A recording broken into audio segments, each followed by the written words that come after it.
Good morning. So snakes are pretty hardcore animals. Well, maybe not Delilah here. She's a sweetheart. Isn't that right, baby?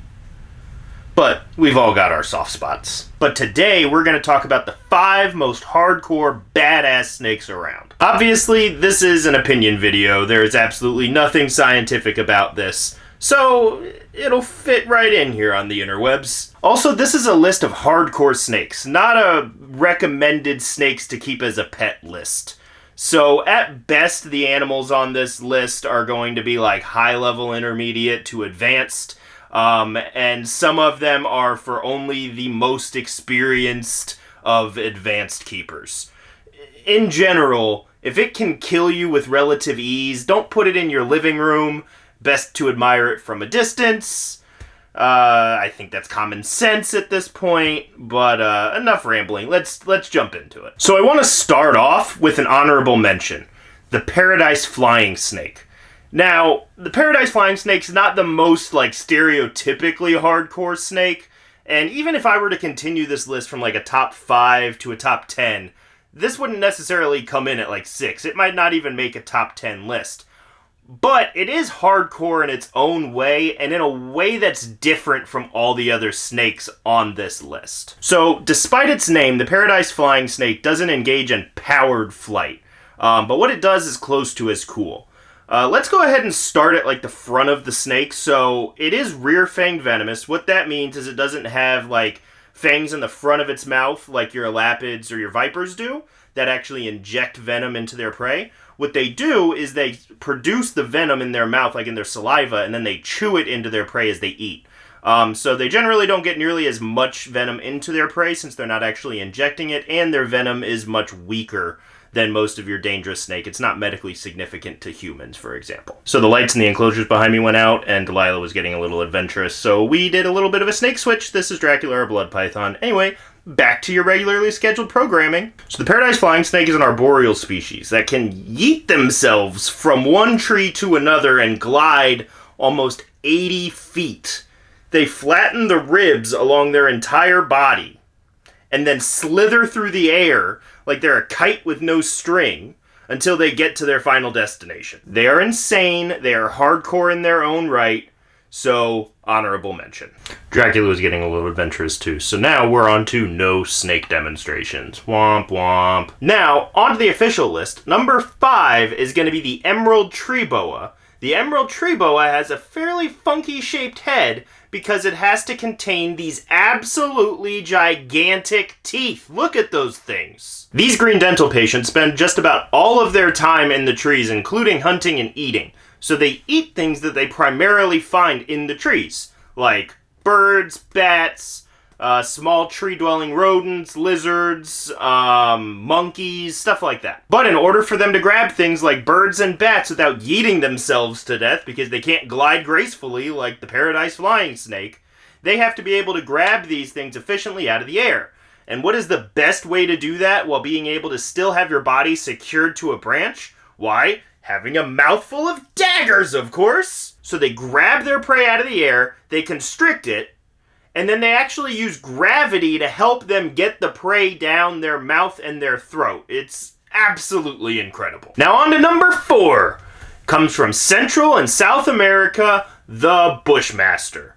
So for this particular spot on the list, I was between a few different viper species that I was really looking at, and they're all hardcore in very similar ways. So I didn't want to just have a list littered with a bunch of vipers that were all hardcore for the same reason. And since this isn't really a scientific list and it's all just opinion, I can do that. So all vipers have hinged fangs. So instead of having fixed fangs like your elapids that are short fangs in the front of their mouth that they can actually inject their venom into their prey with, they actually have these folding fangs that when they open their mouth they can extend. So this enables them to have fangs that are longer than the depth of their mouth, which normally, like an elapid, if they had fangs that long, the fangs would just stick out of the bottom of their mouth. And even though this happens sometimes with vipers, it's a rarity and it's usually by mistake. It's not a designed feature. And then you have the pit vipers, which the Bushmaster is part of, that have the ability to sense the heat of prey and other things walking around with 2 pits in the front of their mouth. So they can actually see the heat signature of things that are walking around, which is like a whole different sense, and in my opinion, a superpower. Of these, the Bushmaster is the longest viper, and the longest venomous snake period in the Western Hemisphere, able to reach lengths up to 12 feet long, and they can have fangs up to 2 inches long. They can sit for weeks in just one spot, waiting for the perfect meal to pass them by, and when it does, they strike. With an incredibly fast strike, they inject a bunch of venom. Their venom is super powerful and can take down their prey or even a human pretty quickly. And even though the fertile ants has a higher death count in South America, the Bushmaster is absolutely no pushover, and a lot of people, even with treatment, still die from the bite of a Bushmaster. Now, don't get me wrong, just like most other snakes, the Bushmaster is shy, reclusive, and would much rather not deal with you at all and wants to get away. That said, it is formidable, it is large, and coming into contact with one or accidentally stepping on it or something like that is not on your list of priorities or things to do in any particular day. Now, number 3 on the list is the green anaconda. This is the big boy. These are the offensive linemen of the snakes. The reticulated python might get longer, up to lengths of about 20 feet, and those are the longest, but the green anaconda is the heaviest, and have been documented and verified to reach weights of 500 pounds. Now, I say verified because there's lore and stories about individuals that get much larger, that can get up to 30 feet, stuff like that. None of that has been scientifically verified, but even if we just go with the scientifically verified number of a 500-pound snake, that is insanely huge. Now, they do have probably the derpiest face of anything on this list, I'm not gonna lie. Just look at those eyes, how high up they are on the head. That's pretty cute. But its eyes are up there because it's regularly looking above it for things to hunt, because it spends so much time in the water it can hold its breath up to an hour. And what is it looking up for? I don't know, things like the capybara, the world's largest rodent that can get up to 150 pounds. Things like other mammals, deer, fish, jaguars in some instances, caiman. That's right, caiman, the alligator's ornery cousin, the caiman.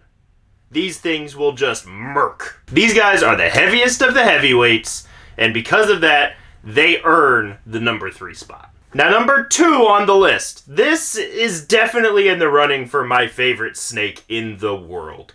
It is the eastern indigo.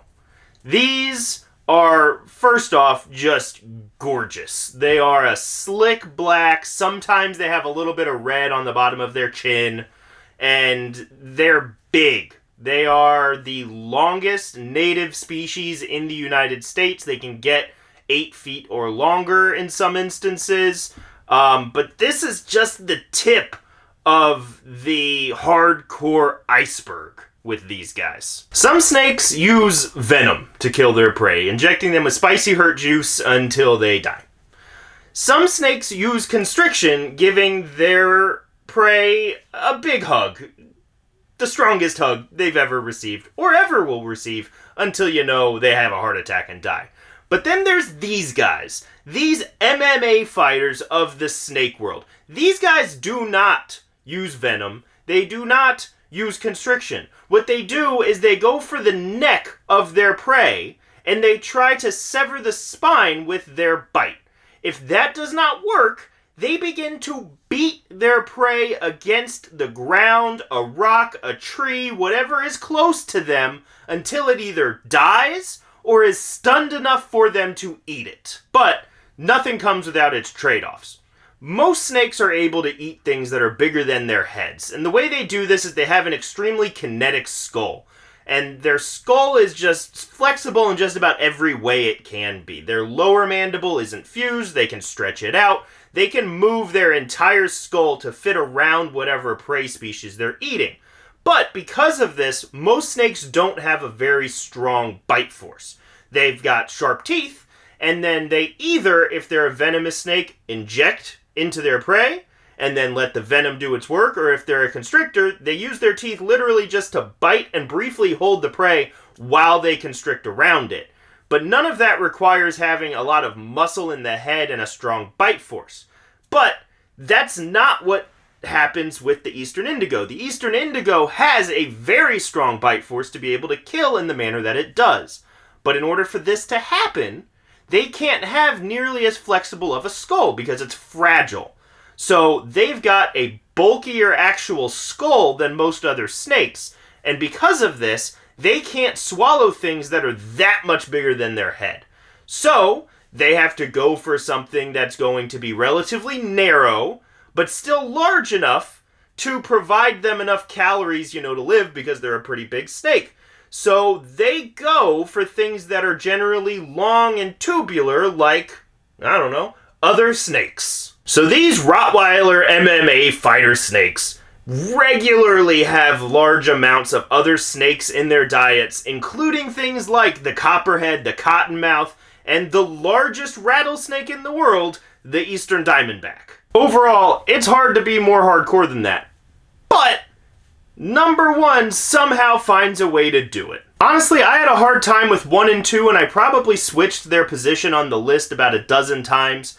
But when one of the snakes can run credits for your life with 1 bite, that's gotta be enough to earn it the number 1 spot. And that's why the King Cobra is coming in at our number 1. So I really, really wanted to put the Eastern Indigo at the top of this list. I love them so much, and the King Cobra is kind of the obvious choice for the top of the list on hardcore species. But if you pick up an Eastern Indigo, even a wild one, it's probably going to be cool. And even if it's not, it bites you, you're going to have a little bit of blood and a cool story to tell, and that's about it. If you pick up a King Cobra, it's much less likely to be cool about it. And if it's not, and it bites you, it's a bad time. It's time to start talking to your deity. And if you don't have one, find one, because you're going to at least need something to occupy your brain. In a best case scenario, you get to the hospital, you're going to be there for a few days, you're going to get a bunch of antivenin, you're going to be super sick and in pain, you may or may not have to have something amputated, and you're going to get a 6-figure hospital bill at the end. In a worst case scenario, you are going to have an excruciating path to the box that you're going to sleep in forever. This has to count for something when it comes to ranking on the list. Anyway, the King Cobra is the longest venomous snake in the world and can reach lengths up to 18 feet long. And when they lift their head off the ground, they can lift it about 1/3 of their body. So a large King Cobra could theoretically lift up and look a 6-foot man in the eyes. And that's just a start, though. King Cobras, like most other snakes, are shy and don't necessarily want to be around people. They would much rather leave if faced with confrontation in most instances. But unlike other snakes, a King Cobra is much more likely to stand its ground, and boy is it good at doing it. They can mock charge at you, and they growl. They growl. A King Cobra can growl and charge at you to make you go away. There's just not another snake that's going to do that.